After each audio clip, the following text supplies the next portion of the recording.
Bienvenidos a la Cámara del Terror. Si tú también crees en lo paranormal, si has vivido algo inexplicable que nadie te creyó, cuéntanos tu historia en los comentarios, dale like y suscríbete. Esta noche tengo 4 historias de migrantes mexicanos, personas que dejaron todo atrás buscando una vida mejor, que arriesgaron sus vidas cruzando desiertos implacables, viajando en trenes mortales, confiando en desconocidos para guiarlos a través de rutas peligrosas. El camino del migrante no solo está lleno de peligros físicos, como el calor extremo, la deshidratación, los asaltantes o la migra. También está lleno de algo más oscuro, algo que acecha en los lugares donde tantos han muerto, donde el sufrimiento se ha acumulado durante décadas. Algunos migrantes han aprendido que hay casas de seguridad, donde los que murieron antes nunca se fueron, que hay tramos del desierto donde grupos enteros desaparecen sin dejar rastro, que en el tren La Bestia viajan pasajeros que no están vivos, pero que parecen tan reales como cualquiera, y que hay coyotes que conocen rutas donde los espíritus de migrantes muertos intentan llevarse a los vivos para que nunca estén solos en su eternidad. Refugios abandonados que atraen a los perdidos para que se queden para siempre, compañeros de viaje que desaparecen en la noche sin explicación, voces que llaman desde la oscuridad del desierto pidiendo ayuda que nunca puede llegar, y guías que saben demasiado sobre los muertos, porque ellos mismos son parte de ese mundo. Me llamo Fernando, tengo 38 años. Hace 6 años intenté cruzar la frontera desde Sonora hacia Arizona, buscando llegar a Estados Unidos, donde tenía familia esperándome, donde había promesas de trabajo, de una vida mejor para poder mandar dinero a mis hijos que había dejado con mi mamá en Chiapas. Contraté a un coyote en Altar, un pueblo conocido como el último punto antes del desierto, donde todos los migrantes se reúnen, se preparan, contratan guías, compran provisiones. El coyote me aseguró que conocía la ruta perfectamente, que había cruzado a cientos de personas sin problemas, que el viaje tomaría 3 noches caminando por el desierto, evitando las zonas donde patrullaba la migra, llegando a un punto de recogida donde nos esperaría un vehículo del otro lado. Éramos un grupo de 12 personas, hombres y mujeres de diferentes edades, todos con la misma esperanza desesperada, todos dispuestos a arriesgar todo por una oportunidad. Salimos al anochecer, caminando en fila india siguiendo al coyote que conocía el terreno. Las primeras horas fueron manejables. El clima era fresco, el terreno no tan difícil, pero conforme avanzaba la noche, el desierto se volvía más hostil, más desolado. Caminamos toda la noche, descansamos unas horas durante el día en la sombra de rocas grandes y después continuamos la segunda noche. Durante la segunda noche, el coyote nos dijo que había un refugio a unas horas de distancia, una casa abandonada que migrantes usaban frecuentemente para descansar, donde podríamos pasar el día completo recuperándonos antes del tramo final. Todos estábamos exhaustos, deshidratados, algunos con ampollas graves en los pies, así que la idea de un refugio real sonaba como una bendición. Llegamos al amanecer a lo que parecía ser una casa vieja, de adobe, medio derrumbada, en medio de absolutamente nada, sin caminos visibles cerca, sin señales de civilización en ninguna dirección. La casa tenía techo parcialmente colapsado, ventanas sin vidrios, puerta que colgaba de una bisagra, pero tenía paredes que daban sombra, y eso era suficiente para nosotros en ese momento. Entramos con cuidado, revisando que no hubiera animales peligrosos, y nos acomodamos en lo que había sido la sala, todos juntos, compartiendo el poco espacio habitable. Había señales de que otros grupos habían estado ahí antes: botellas de agua vacías, latas de comida, mantas viejas, grafiti en las paredes con nombres y fechas, mensajes dejados por migrantes anteriores, algunos pidiendo bendiciones, otros dejando sus nombres para que alguien supiera que habían pasado por ahí. El coyote nos dijo que descansáramos, que saldríamos esa noche para el tramo final y que para mañana estaríamos del otro lado. Todos nos quedamos dormidos inmediatamente, exhaustos más allá de lo que el cuerpo puede soportar. Desperté como en mediodía, con el sol pegando fuerte. El calor dentro de la casa era sofocante, pero algo más me había despertado, una sensación de que algo estaba mal. Miré alrededor y conté las personas en el grupo. Éramos 12 cuando entramos, pero ahora solo contaba 10. Faltaban 2 personas, un hombre mayor y una mujer joven que habían estado durmiendo cerca de la pared del fondo. Le pregunté a los demás si habían visto a dónde fueron. Algunos dijeron que tal vez habían salido afuera para hacer sus necesidades, para buscar algo de privacidad. Esperamos, pero no regresaron. El coyote se molestó. Dijo que no podíamos perder tiempo buscándolos, que probablemente se habían perdido o se habían asustado y habían decidido regresar por su cuenta, que no era su responsabilidad si la gente se separaba del grupo. Pero algo no me cuadraba. Esas 2 personas habían pagado todo lo que tenían para estar ahí. No tenía sentido que simplemente se fueran. Salí a buscarlos alrededor de la casa. Caminé en círculos expandiéndose, pero no había huellas en la arena. No había señales de que alguien hubiera caminado en ninguna dirección desde la casa. Era como si simplemente se hubieran desvanecido. Volví y le dije al coyote lo que había visto, o más bien lo que no había visto. Él se puso nervioso, empezó a revisar la casa más cuidadosamente, y entonces encontró algo que nos heló la sangre a todos.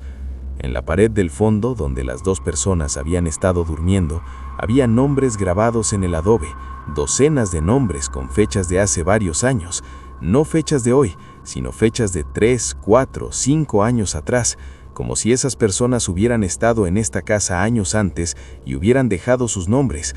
Pero eso no tenía sentido porque yo las había visto vivas esa mañana, había hablado con ellas ayer. El coyote empezó a sudar, no por el calor, sino por miedo, y nos dijo algo que debería habernos dicho desde el principio. Esta casa tenía una reputación entre los coyotes, era conocida como un lugar maldito, donde migrantes habían desaparecido sin explicación a lo largo de los años, donde grupos entraban con cierto número de personas y salían con menos, sin poder explicar qué había pasado con los que faltaban. Él había traído grupos aquí antes, porque era un punto de referencia útil en medio del desierto, pero siempre se aseguraba de salir antes del anochecer, nunca quedándose la noche completa. Nos dijo que teníamos que irnos inmediatamente, que no podíamos quedarnos ni un minuto más, pero algunos del grupo estaban demasiado débiles para continuar sin descansar más, incluyendo una mujer que estaba embarazada y que apenas podía caminar. El coyote dijo que los que podían moverse tenían que irse ahora, y los que no podían tendrían que quedarse bajo su propio riesgo, porque él no iba a quedarse en esa casa ni un segundo más de lo necesario. 6 de nosotros decidimos irnos inmediatamente. Los otros 4, incluyendo la mujer embarazada, decidieron quedarse a descansar unas horas más y después intentar seguirnos. El coyote les dio instrucciones de la dirección a seguir, les dejó agua extra y nos fuimos, sintiendo la culpa de abandonarlos, pero también el terror de quedarnos en ese lugar. Caminamos el resto del día y toda la noche, finalmente llegando al punto de recogida donde nos esperaba el vehículo. Cruzamos la frontera, llegamos a una casa de seguridad en Arizona y desde ahí contactamos con nuestras familias, pero nunca volvimos a saber de las 4 personas que se quedaron en la casa. Días después, el coyote dijo que había intentado contactar con otros coyotes para ver si alguien había encontrado a esas personas, pero nadie sabía nada, nadie las había visto. Meses después, cuando ya estaba establecido en Estados Unidos, vi en las noticias que la patrulla fronteriza había encontrado la casa en el desierto. Habían entrado y habían encontrado evidencia de que muchas personas habían estado ahí recientemente, pero no encontraron cuerpos, no encontraron señales de hacia dónde habían ido las personas. Solo encontraron más nombres grabados en la pared, incluyendo los nombres de las 4 personas que habíamos dejado atrás, con fechas recientes, las fechas exactas de cuando estuvimos ahí. Yo aprendí que hay lugares en el desierto que están marcados por tanta muerte, tanto sufrimiento de migrantes que murieron perdidos, sedientos, desesperados, que esos lugares desarrollan una especie de gravedad espiritual, atrayendo a los vivos, manteniéndolos ahí, agregándolos a la colección de los que nunca salieron, y que esa casa no era un refugio, era una trampa, un lugar donde los espíritus de migrantes muertos atraen a los nuevos para que nunca estén solos en su eternidad de espera que nunca termina. Me llamo Rosa. Tengo 32 años. Hace 4 años viajé desde Honduras hasta México, intentando llegar a Estados Unidos. Un viaje que miles hacen cada año, arriesgando todo, viajando en el tren de carga conocido como La Bestia, el tren que cruza México de sur a norte, el tren que ha matado a cientos, mutilando a los que caen, matando a los que se duermen y pierden el agarre. El viaje en La Bestia es una de las experiencias más aterradoras que existe para los migrantes centroamericanos. Viajas en el techo de vagones de carga en movimiento, agarrándote de lo que puedas, sin protección contra el sol durante el día o el frío durante la noche, sin comida, sin agua, sin baños, sin ninguna comodidad, solo tú y docenas de otras personas desesperadas haciendo lo mismo, todos compartiendo el mismo infierno en movimiento. Subí al tren en Tenosique, en Tabasco, un punto donde muchos migrantes centroamericanos entran a México. Había como 40 personas subiendo a ese tren, hombres, mujeres, algunos niños, todos con mochilas pequeñas con lo poco que podían cargar, todos con miradas de determinación mezclada con miedo. Me acomodé en el techo de un vagón junto a otras 5 personas. Nos presentamos, intercambiamos historias breves de por qué estábamos haciendo esto, de qué estábamos dejando atrás, de qué esperábamos encontrar adelante. Entre las personas en mi vagón había un hombre mayor, como de 55 años, que se presentó como Don Julio, que dijo que esta era su 5ª vez intentando cruzar, que las otras 4 veces había sido deportado, pero que no iba a rendirse, que tenía familia esperándolo en Carolina del Norte, que iba a llegar sin importar cuántas veces tuviera que intentar. Había algo en su mirada que me hizo sentir segura, como si fuera alguien que sabía lo que hacía, que podía cuidar del grupo. El tren arrancó lentamente, ganando velocidad, y pronto estábamos en movimiento completo. El viento golpeándonos, el sonido del metal contra metal ensordecedor, el paisaje mexicano pasando a velocidades que te hacían marear si mirabas demasiado. Las primeras horas fueron manejables, todos agarrados fuertemente, ayudándonos unos a otros a mantener el balance cuando el tren viraba o frenaba bruscamente. Pero cuando cayó la noche, todo cambió. La oscuridad en el tren era total. Solo podías ver las siluetas de las personas a tu alrededor, solo podías escuchar el rugido constante del tren, y el miedo aumentaba porque no podías ver si alguien estaba perdiendo el agarre, si alguien estaba en peligro de caer. Don Julio nos dijo que nos amarráramos con lo que tuviéramos, con cuerdas, con cinturones, con cualquier cosa, al tren o unos a otros, para que si alguien se quedaba dormido o perdía el balance, no cayera al vacío. Como a medianoche, noté algo extraño. Había más gente en nuestro vagón de la que recordaba haber visto cuando subimos. Conté mentalmente. Estaba segura de que éramos 6 en nuestro vagón, pero ahora veía 7, 8 siluetas. Le pregunté a don Julio si había visto a más gente subir en alguna parada, pero el tren no había parado desde que salimos. Había estado en movimiento constante durante horas. Él también se dio cuenta, empezó a contar las personas y confirmó que había más de las que debería haber. Intentó hablar con las siluetas extras, preguntarles de dónde habían venido, pero no respondían. Solo estaban ahí, sentadas o paradas, moviéndose con el tren pero en silencio total. En la oscuridad no podíamos ver sus caras claramente, solo sus formas. Cuando amaneció, revisé de nuevo el vagón, contando cuidadosamente. Éramos 6, exactamente los que habíamos sido al inicio. Las siluetas extras habían desaparecido con la luz del día. Pensé que tal vez había sido mi imaginación, el cansancio, el miedo, pero otros en el grupo también lo mencionaron. Dijeron que habían visto gente extra durante la noche que ya no estaba. Don Julio, con expresión seria, nos dijo algo que me aterró. Dijo que esto era común en la Bestia, que los migrantes que habían muerto en el tren, que habían caído, que habían sido asesinados por pandilleros o que habían muerto de otras formas, seguían viajando, sus espíritus aún intentando llegar al norte, aunque sus cuerpos ya no estuvieran.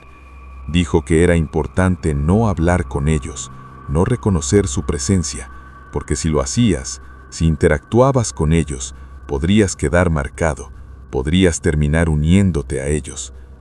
La segunda noche fue peor. Las siluetas extras aparecieron de nuevo, pero esta vez más, como una docena, llenando el vagón, sentadas entre nosotros, tan reales que podías sentir su presencia física, pero sin hablar, sin hacer ruido, solo viajando con nosotros. Una de las mujeres en nuestro grupo, asustada, intentó empujar a una de las siluetas, pensando que era alguien real que estaba invadiendo nuestro espacio, y su mano atravesó la figura como si fuera humo, sin resistencia. Ella gritó, aterrada, y las siluetas todas voltearon a verla simultáneamente, aunque no podíamos ver sus caras en la oscuridad, solo podíamos sentir sus miradas, frías, penetrantes. Don Julio la agarró, le tapó la boca, le dijo que se callara, que no podía llamar su atención, que teníamos que ignorarlos completamente hasta que amaneciera. Pasamos la noche en silencio aterrado, rodeados de esas presencias, sintiendo que en cualquier momento algo terrible podría pasar. Cuando finalmente amaneció, las siluetas desaparecieron otra vez, pero la mujer que había gritado estaba diferente, pálida, con mirada perdida, diciendo que durante la noche había escuchado voces susurrándole, pidiéndole que se soltara, que se dejara caer, que sería más fácil, que no tenía que seguir sufriendo. Don Julio dijo que teníamos que bajar del tren en la siguiente oportunidad que tuviéramos, que este viaje estaba maldito, que algo estaba mal, pero bajar de la Bestia no es fácil, no para en estaciones regulares, tienes que esperar a que disminuya la velocidad en alguna curva o subida y después saltar, arriesgándote a lesionarte. La tercera noche, la mujer que había gritado desapareció. Estaba ahí con nosotros cuando oscureció. La teníamos amarrada con cuerda al vagón para que no pudiera moverse sin que lo sintiéramos, pero en algún momento de la noche la cuerda se rompió o se desató, y cuando amaneció ya no estaba. Buscamos evidencia de hacia dónde había ido, si había caído, pero no había nada, solo la cuerda cortada limpiamente, como con cuchillo, no rota por fuerza. El resto de nosotros entramos en pánico, queriendo bajar inmediatamente, pero el tren estaba en velocidad completa, en una zona plana donde no iba a disminuir en horas.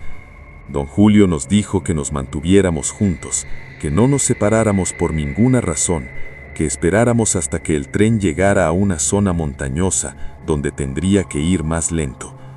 Finalmente, después de horas de terror, el tren empezó a subir una montaña, disminuyendo velocidad. Don Julio nos dijo que era el momento, que teníamos que saltar ahora o nunca.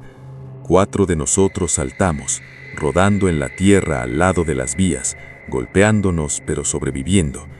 Una persona decidió quedarse en el tren, diciendo que ya había llegado muy lejos para rendirse ahora, que iba a seguir hasta el final. Nosotros 4 caminamos hasta el pueblo más cercano, buscamos ayuda en un refugio para migrantes, nos recuperamos de nuestras heridas. Intentamos reportar la desaparición de la mujer a las autoridades, pero nos dijeron que era casi imposible investigar desapariciones en la Bestia, que pasan constantemente, que hay cientos de casos sin resolver de gente que simplemente desaparece durante el viaje. Meses después, cuando ya estaba en un lugar más seguro, busqué información sobre Don Julio. Quería agradecerle por habernos cuidado, por habernos advertido, por habernos salvado al hacer que bajáramos cuando lo hicimos. Encontré su nombre en listas de migrantes desaparecidos. Don Julio había desaparecido en la Bestia 2 años antes de que lo conociera. Su familia lo había reportado como desaparecido después de que dejó de comunicarse durante su 4º intento de cruzar. Me quedé helada, entendiendo lo que eso significaba. Don Julio no había sido un migrante vivo viajando con nosotros, había sido uno de los espíritus, unos de los que seguían intentando llegar al norte aunque ya hubiera muerto, pero a diferencia de los otros, él todavía intentaba ayudar a los vivos, protegerlos, guiarlos, y que cuando viajas en ese tren, nunca sabes quién a tu lado está vivo y quién solo es un recuerdo ambulante de alguien que murió intentando el mismo sueño que tú.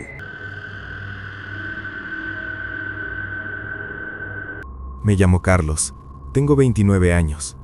Hace 3 años crucé la frontera con un grupo organizado por un coyote que nos prometió una ruta segura. Crucé rápido y llegada directa a Los Ángeles, donde teníamos contactos esperándonos. Pagué todo lo que tenía ahorrado durante años, vendí lo poco que tenía, me despedí de mi familia sin saber si los volvería a ver y me uní al grupo en Tijuana, donde el coyote nos reunió a todos. Éramos 8 personas en el grupo, de diferentes partes de México, todos con historias similares de por qué estábamos haciendo esto: necesidad económica, violencia en nuestros pueblos, falta de oportunidades, el sueño de una vida mejor.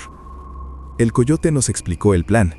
Cruzaríamos de noche por un punto del desierto que él conocía, caminaríamos algunas horas hasta llegar a una casa de seguridad del lado americano, donde descansaríamos y esperaríamos transporte que nos llevaría a Los Ángeles. El cruce fue relativamente fácil.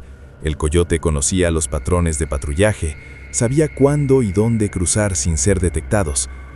Caminamos durante 3 horas en la oscuridad, siguiendo las luces de su linterna, hasta que finalmente vimos una casa a lo lejos, una casa modesta, de un piso, en medio de absolutamente nada, sin otras casas cerca, sin caminos pavimentados, aislada completamente.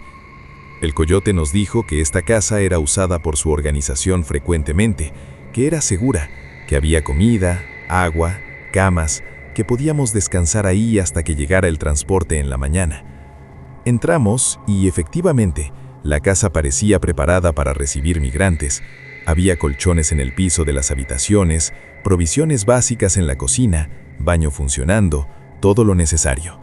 Nos acomodamos, algunos prepararon comida, otros se ducharon, todos tratando de recuperarnos del estrés del cruce.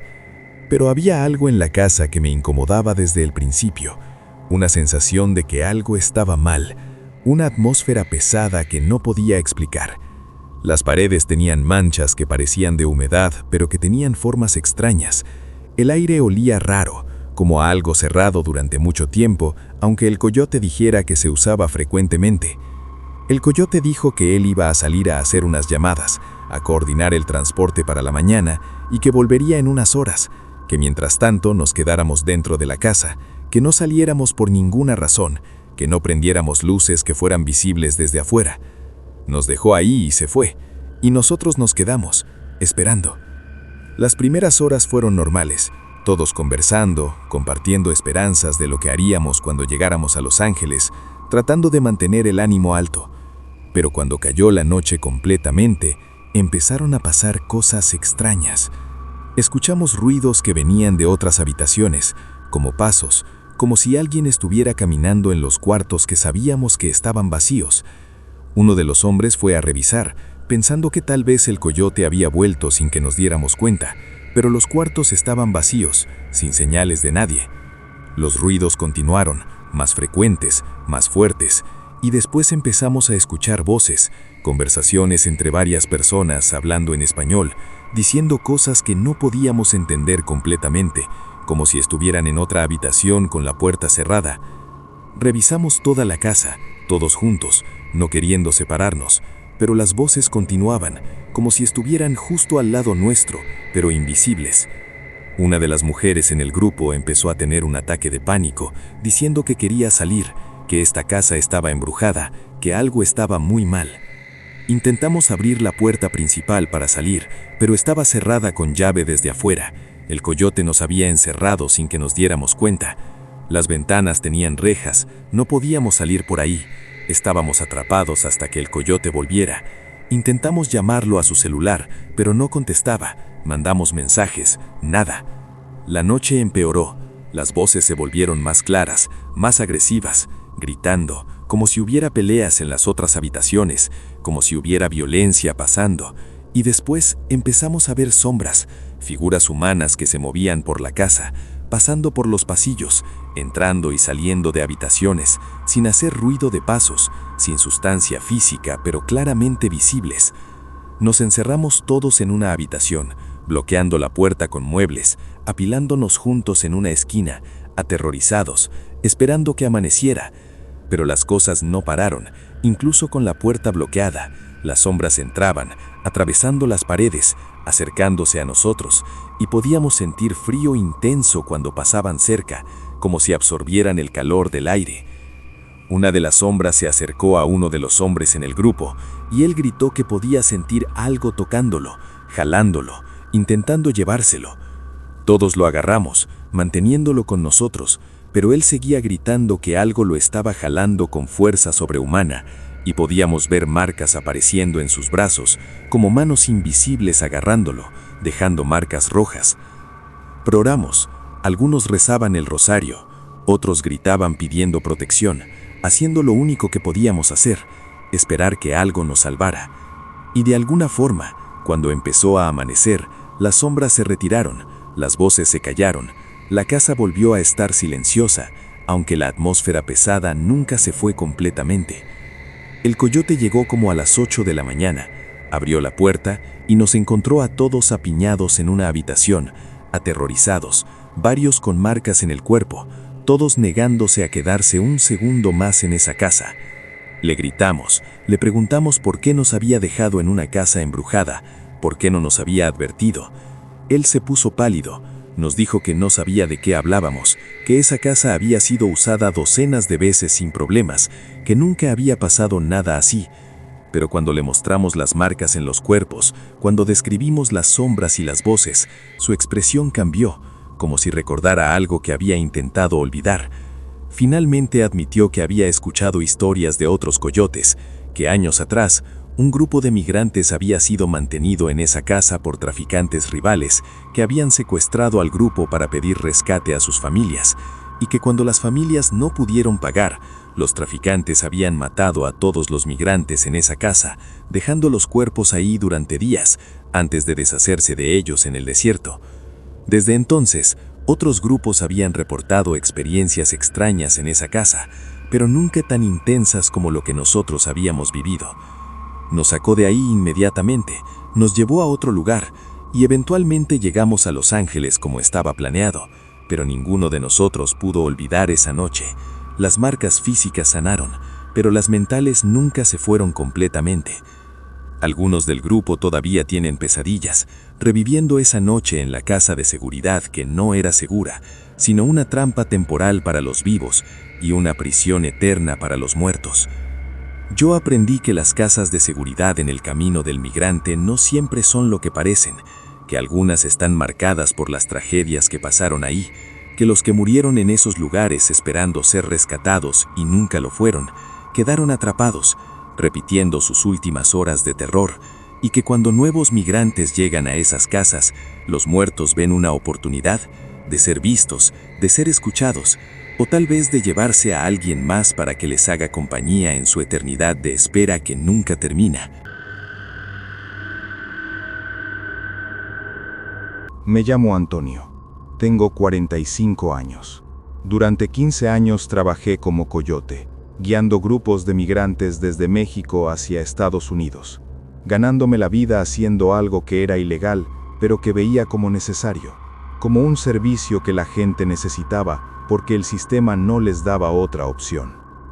Conocía docenas de rutas, diferentes puntos de cruce, diferentes estrategias dependiendo de la época del año, del clima, de los patrones de patrullaje. Pero había una ruta que nunca usaba, una ruta que los coyotes veteranos conocían pero evitaban, una ruta que técnicamente era más corta y más fácil que otras, pero que tenía una reputación terrible. Una reputación de que los grupos que tomaban esa ruta desaparecían, o llegaban con menos personas de las que habían salido, sin poder explicar qué les había pasado a los que faltaban. La ruta pasaba por una sección del desierto en Sonora que era particularmente desolada, sin señales de vida, sin vegetación más que cactus ocasionales, sin estructuras humanas visibles en kilómetros.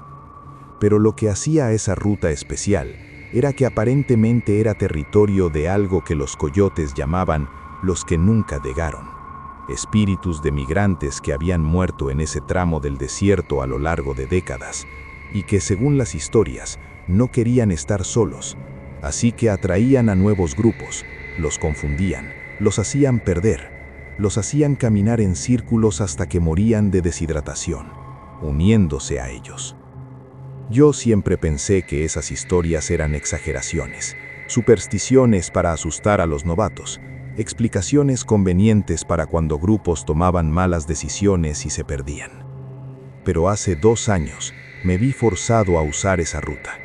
Tenía un grupo grande, de 15 personas, que habían pagado bien, que necesitaban cruzar urgentemente, y todas mis rutas normales estaban bloqueadas temporalmente por operativos intensificados de la patrulla fronteriza. La única opción que quedaba era la ruta maldita, así que tomé la decisión, convenciéndome de que yo era lo suficientemente experimentado para navegar cualquier ruta sin problemas, que las historias eran solo eso, historias. Les advertí al grupo que sería un viaje difícil, que tendrían que seguir mis instrucciones exactamente, que no podían separarse del grupo por ninguna razón.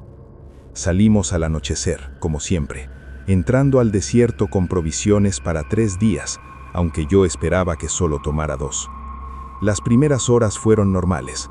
Caminamos en formación, todos siguiendo mi luz, todos manteniéndose cerca. Pero como a la medianoche, empecé a notar algo extraño. Veía luces a lo lejos, como linternas de otras personas, moviéndose paralelas a nosotros, como si hubiera otro grupo caminando la misma dirección. Pensé que tal vez era otro coyote con otro grupo usando la misma ruta. No era raro que eso pasara, pero cuando intenté acercarme para verificar, las luces se movían, manteniéndose siempre a la misma distancia, como si nos estuvieran evitando intencionalmente. Decidí ignorarlas, enfocándome en mantener a mi grupo en curso, siguiendo mi GPS, siguiendo las estrellas, usando todos mis años de experiencia. Pero conforme avanzaba la noche, las cosas se volvieron más extrañas. Miembros de mi grupo empezaron a reportar que escuchaban voces, que alguien los estaba llamando por su nombre, que venían de la dirección de las luces misteriosas. Yo les dije que ignoraran las voces, que era su imaginación, el cansancio, que se enfocaran en seguir caminando. Después, algunos empezaron a decir que veían gente, figuras humanas caminando en paralelo con nosotros, pero cuando iluminábamos hacia donde señalaban, no había nadie, solo desierto vacío. Una mujer en el grupo empezó a comportarse extraño, diciendo que su esposo, que había muerto años atrás, estaba aquí, que lo podía ver, que la estaba llamando, que necesitaba ir con él. Intenté mantener al grupo unido, físicamente atándolos con cuerdas, asegurándome de que nadie se separara sin que yo lo sintiera. Pero la mujer empezó a luchar, intentando soltarse, gritando que necesitaba ir, que su esposo la estaba esperando. Tuvimos que detenerla físicamente, y después de un rato, ella colapsó, inconsciente, y tuvimos que cargarla. Al amanecer, revisé mi GPS y descubrí algo aterrador. Habíamos caminado durante toda la noche, pero según el GPS, estábamos exactamente en el mismo lugar donde habíamos estado a medianoche, como si hubiéramos estado caminando en círculos perfectos durante horas, sin darme cuenta. Eso era imposible. Yo había estado siguiendo las estrellas, había estado atento a mantener dirección constante, pero el GPS no mentía. El grupo entró en pánico, algunos acusándome de estar perdido, de haberlos traído a un lugar del que no podíamos salir, de haberlos condenado. Yo intenté mantener la calma, recalibré el GPS, tomé nuevas referencias y elegí una dirección que estaba seguro que era correcta. Descansamos durante el día, escondidos del sol bajo mantas de emergencia, conservando agua, esperando que la noche cayera para continuar. La segunda noche fue peor. Las voces eran más fuertes, más persistentes, llamando a cada persona del grupo por su nombre, nombres que yo nunca había compartido con nadie, nombres que solo ellos conocían. Las figuras que algunos decían ver eran más claras, más definidas, y ahora yo también empezaba a verlas, siluetas humanas que caminaban junto a nosotros, que nos observaban. Y lo peor, personas del grupo empezaban a desaparecer. Estaba seguro de que éramos 15 al inicio, pero cuando conté, solo había 13, faltaban dos hombres jóvenes que habían estado en la parte trasera del grupo. Pregunté si alguien los había visto irse, si alguien había notado algo, pero nadie sabía. Era como si simplemente se hubieran desvanecido del mundo. Aumenté las medidas, amarré físicamente a cada persona a una cuerda central que yo sostenía, asegurándome de que nadie pudiera separarse sin que yo lo sintiera. Pero incluso así, durante la noche, sentí que la cuerda se aflojaba, y cuando revisé, otra persona había desaparecido, la cuerda cortada limpiamente, no desatada, cortada con algo afilado, aunque nadie reportó haber visto u oído nada. Ahora éramos 12. El grupo estaba al borde del colapso total, algunos llorando, otros rezando, todos aterrorizados, incluyéndome. Yo ya no negaba que algo sobrenatural estaba pasando. Había cruzado docenas de grupos durante 15 años sin nunca experimentar nada así, pero ahora estaba viviendo exactamente las historias que otros coyotes me contaron y que yo había descartado. Tomé una decisión desesperada. En lugar de seguir intentando cruzar, decidí regresar, llevar al grupo de vuelta a México, admitir la derrota, devolver el dinero, lo que fuera necesario, pero salir de ese lugar maldito. Cambié dirección, empezando a caminar hacia atrás en la ruta que habíamos venido, pero el desierto parecía resistirse. El terreno que recordaba haber cruzado se veía diferente, los puntos de referencia no estaban donde deberían estar. Finalmente, después de 3 días de pesadilla, cuando ya estábamos sin agua, varios del grupo colapsando por deshidratación, vimos luces reales, luces de vehículos de la patrulla fronteriza. Normalmente eso sería lo peor que podría pasar. Ser capturado significaba deportación, pérdida del dinero, fracaso de la misión. Pero en ese momento, esas luces parecían salvación divina. Nos entregamos voluntariamente, gritando, agitando las manos, rogando que nos recogieran. La patrulla nos encontró, nos llevaron, nos dieron agua, atención médica, procesamiento. Cuando les expliqué que habíamos sido 15 al inicio, pero que ahora solo éramos 12, iniciaron búsqueda de los 3 desaparecidos, usando helicópteros, perros de rastreo, equipos de búsqueda y rescate. Nunca encontraron a las 3 personas. Buscaron durante días, cubriendo kilómetros en todas direcciones desde donde nos habían encontrado, pero no encontraron cuerpos, no encontraron ropa, no encontraron señales de que esas personas hubieran existido, como si se hubieran desvanecido del mundo completamente. Yo fui deportado a México, y eso fue el final de mi carrera como coyote. No podía seguir haciendo ese trabajo después de haber perdido 3 personas sin poder explicar cómo o por qué, después de haber experimentado lo que experimenté. Las familias de los desaparecidos me culparon, me amenazaron, y tenían razón de hacerlo, porque yo había tomado la decisión de usar esa ruta. Yo había ignorado las advertencias. Yo aprendí que hay lugares en el desierto que están tan saturados de muerte, de sufrimiento de migrantes que murieron perdidos, solos, asustados, que esos lugares desarrollan una voluntad propia, una hambre de compañía que nunca se sacia, y que los espíritus de los que murieron ahí no están en paz, están atrapados en su último viaje que nunca completaron, y atraen a nuevos viajeros para que se unan a ellos, para que compartan su eternidad de caminar sin destino, sin esperanza, sin final, y que algunas rutas deben quedarse sin usar, sin importar cuán convenientes parezcan, porque el precio de usarlas es demasiado alto.